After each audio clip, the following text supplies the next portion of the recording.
Il se retrouve en cours, puis on lui donne la garde des enfants. Puis il y a cette femme-là qui est reconnue, à un moment donné, il y a un an, là, elle a l'absolution, mais ce sont des gestes de violence envers enfants. Qu'est-ce qui se passe dans sa tête? Comment vous voyez ça? Bien, c'est sûr, un père de famille, il ne se évalue pas toujours à sa juste valeur.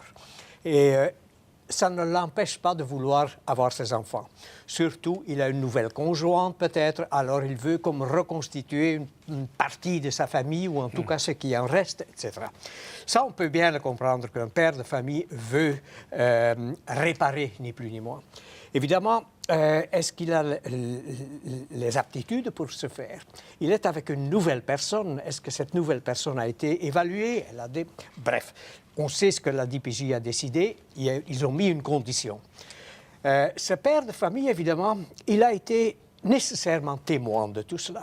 Parce que, justement, il ne s'agit pas ici d'un bébé secoué. Souvent, un bébé secoué, c'est un geste impulsif, un geste ponctuel, qui peut être effectivement un terrible accident. Enfin, c'est gros quand même, mais tout de même. Mais ici, on a une récurrence de maltraitance physique au moins. Et cette dame-là a déjà été condamnée il y a 2 ans. Ce monsieur-là lui fait confiance. Bon, alors, c'est sûr que c'est un monsieur qui a un sacré problème. Est-ce qu'il est aux prises avec un trouble mental? C'est possible. Est-ce qu'il est aux prises juste avec une terrible immaturité ou avec une carence affective qui fait qu'il n'arrive pas à voir les choses à leur juste valeur? Je ne le sais pas, je ne l'ai pas vu. Et personne ne l'a évalué apparemment de ce côté-là.